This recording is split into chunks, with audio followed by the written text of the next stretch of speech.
여러분 안녕하세요. 세희입니다. 오늘은 좀 뭐가 달라진 게 없나요? 맞아요. 제가 머리를 폈습니다. 머리를 머리를 제가 저번 영상까지는 파마머리였잖아요. 근데 이번에 그냥 좀 생머리도 해보고 싶어가지고 머리를 폈거든요. 근데 좀 모르겠네요. 아직까지 너무 착 달라붙어 있어가지고. 근데 하나 또 좋은 거는 머릿결이 엄청 좋아졌어요. 이거 보세요. 머릿결. 어머, 이거 보이세요, 여러분? 머릿결 너무 좋아가지고 이렇게 형광등 불빛이 보인답니다. 어쨌든 오늘은 간호사 탈임상에 대해서 영상을 준비해봤어요. 탈임상이란 무엇이냐? 일단 우선 그거부터 먼저 말을 하고 시작을 할게요. 탈임상은 임상이라는 거는 간호사가 병동에서 아니면 ICU 아니면 OR에서 일하는 거를 임상에서 일한다고 해요. 그러니까 직접 필드에서 뛰고 있는 간호사들을 이제 임상에서 일하는 간호사들이라고 하는데, 탈은 말 그대로 탈출한다, 임상을 탈출한다를 의미합니다. 그러면 이렇게 임상을 탈출한, 임상을 벗어난 간호사들은 어떤 일을 하는지 오늘 영상으로 말씀을 드릴게요. 탈임상을 했을 시에 간호사가 선택할 수 있는 직업은 굉장히 많아요. 오늘 첫 번째로 준비한 직업은 보험심사 간호사입니다. 보험심사 간호사에 대해서 들어보신 분들도 있고 안 들어보신 분들도 계실 거예요. 언뜻 보험심사 간호사 이렇게 들으면 보험회사에서 일하는 간호사인가? 라고 생각을 할 수도 있어요. 그건 아니고요. 병원에서 일하면서 각종 그 의료 내역들, 진료 내역들이 적절한지 그 적정성 여부를 심사하고 평가하는 직업이라고 보시면 되겠습니다. 심사팀에서 일하는 간호사분들이 보험심사 간호사들이겠죠. 한마디로 환자에게 들어간 진료 내역들이, 처방들이 적절하게 들어갔는지, 더 들어가야 되는데 덜 들어간 게 있는지, 덜 들어가야 되는데 더 들어간 게 있는지, 이 환자한테 쓴 게 맞는지, 이런 거를 판단하고 수가도 계산하고 기타 등등, 이 환자가 내야 되지 않을 돈을 낸다거나 아니면 또 우리 병원이 삭감되지 않거나 그런 것들을 심사하는 간호사들이라고 보시면 됩니다. 이제 좀 감이 오시나요?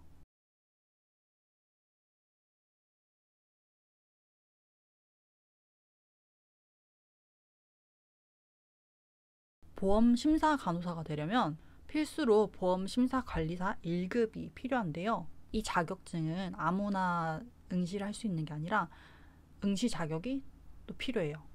1번 보건의료 관련 학과 전문학사 이상의 학력 소지자, 졸업 예정자도 포함됩니다. 2번 전문학사 이상의 학력 소지자로 보험심사 관련 실무 경력 5년 이상인 자. 3번 2급 자격증 취득한 후 3년 이상의 보험심사 관련 실무 경력을 갖춘 자. 이렇게 총 3개의 응시 자격을 요구하는데요. 이 중에 하나라도 충족하면 응시하실 수 있습니다. 여기서 저희 간호사 같은 경우에는 간호사 면허를 가지고 있기 때문에 이 1번에 해당하는 보건의료 관련학과 전공자에 해당되기 때문에요. 실무 경력이 없어도 이 시험에 응시할 수 있습니다. 시험은 1년에 2번 치러지고요. 보통 상반기에는 5월, 하반기에는 11월에 치러집니다. 시험 방법은 필기와 실기로 나누어지는데요. 1교시에는 필기를 치고 2교시에 실기를 치게 됩니다. 필기에는 총 4가지 과목으로 나누어지는데요. 첫 번째 과목은 보험의료관계법규, 두 번째 과목은 보험심사관리학 개론, 세 번째 과목은 보험심사관리학 실무총론 1, 네 번째 과목은 보험심사관리학 실무총론 2입니다. 이거 되게 발음하기도 힘드네요. 제가 사실 보고 읽었거든요. 발음하기가 너무 보험심사관리학 어려운 것 같아요.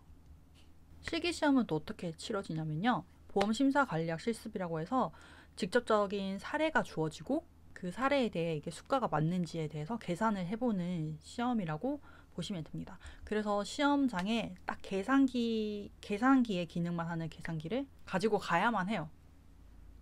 계산기의 기능을 하는 계산기.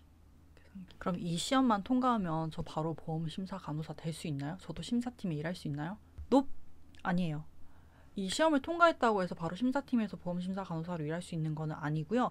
일단 TO가 나야겠죠. 어느 직장이든 TO가 나야 되는데, 이 심사팀이라는 게 참, 제가 일한 병원들도 그렇고 선생님들이 되게 오래 계세요. TO가 사실 잘 나진 않거든요. 그래서 TO가 난다면 지원을 해보시는 게 좋은데, 이 지원을 할 때도 사실 그 병원에서 좀 요구하는 경력들이 필요합니다.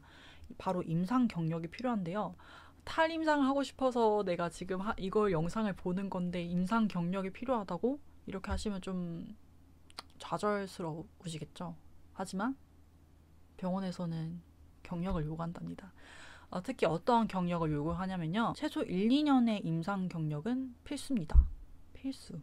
그것도 뭐 로컬이나 개인 병원의 경력 말고 되도록이면 상급 종합병원, 대학병원의 경력을 요구하고요. 특히 특수 파트인 ICU, ER, OR, 병동은 내과 병동 경력을 좀 많이 쳐준다고 해요. 그래서 제가 아까도 말했지만 TO가 잘 안 나기 때문에 이런 경력을 갖추고 좀 기다리셔야 돼요. 그 인내와 그런 뭐라 그러죠? 하여튼 그런 시간들이 필요합니다. 기다리는 시간들이 필요하고 이 TO가 났다 그러면 그때 지원을 하시는 거예요. 근데 TO가 났다고 해도 바로 정직원으로 채용이 되는 경우는 거의 없고요. 보통은 계약직으로 많이 들어가거든요. TO가 잘 안 나기 때문에 어떤 한 분이 뭐 육아휴직으로 들어가신다던가 아니면은 좀 자리를 오래 비우게 되셔서 1년 동안 계약직이 필요하다 싶은 자리에 계약직으로 채용을 하는 경우가 많아요. 하지만 이런 계약직이라도 무조건 들어가시는 게 좋아요. 붙으면 그냥 무조건 가세요. 가셔가지고 경력을 쌓고 또 다른 병원에 정직원으로 지원을 해보시는 것도 좋습니다. 그리고 계약직에서 만약에 심사팀 정원이 예를 들어서 5명이라고 치면 5명이 일하는데 조금 너무 벅찬 거죠. 그래서 정원을 막 6명, 7명 늘렸어요. 그러면 그때 계약직으로 일하던 발음이 안 되네. 계약직으로 일하던 선생님들께서 정직원으로 채용이 되시는 경우가 있으니까 계약직으로라도 일하는 게 중요합니다. 근데 사실 이런 계약직 TO조차도 잘 안 나요. 특히 큰 병원, 그냥 대학병원급에서는 거의 잘 안 난다고 보시면 될 것 같아요. 그래서 저같이 이렇게 임상에서 일하면서 보험심사직 자격증을 취득하셨다면 병원에 알리는 게 제일 좋아요.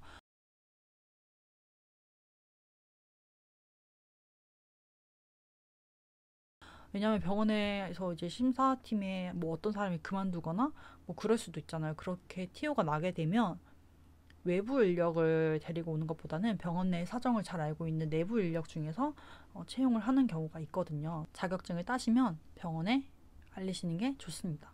알리세요, 그냥 무조건. 그럼 뭐 좋은 거잖아요. 나는 이렇게 공부를 해서 이런 자격증이 있다라는 걸 알리는 게 좋은 거잖아요. 나중에 또 자리가 나게 되면 불러줄 수도 있으니까 그렇게 꼭 알려주시고요. 어떻게 좀 심사 간호사에 대해서 좀 감이 오시나요? 어쨌든 심사 간호사도 탈임상 했을 때 직업 중에 하나입니다.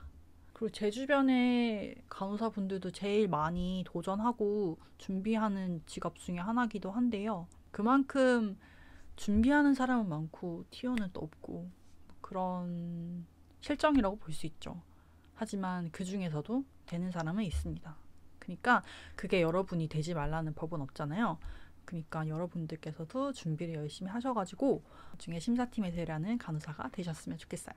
개인적으로 저는 이제까지 병원에서 일하면서 심사팀에서 일하는 선생님들이 제일 부러웠어요.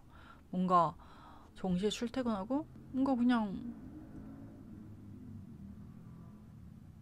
밖에 너무 시끄러운 소리 들려가지고 어쨌든 뭔가 부러웠어요. 점심시간에 커피 한잔 하시면서 그렇게 약간 워라벨이 있는 삶 같달까요? 오늘 영상은 어떠셨나요? 제가 좀 이래저래 준비도 많이 하고 했는데 뭔가 횡설수설 했던 것 같아요.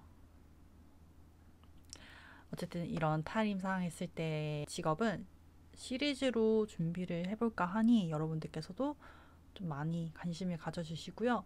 제 오늘 영상이 도움이 되셨다면 좋아요와 구독 눌러주시면 감사하겠습니다. 근데 머리가 너무 좀 그쵸? 좀 안 어울리죠? 좀 이렇게 해보고 정 별로면 단발로 자를까봐요. 제가 거의 몇 년 동안 단발이었거든요. 그래서 좀 단발도 생각 중입니다.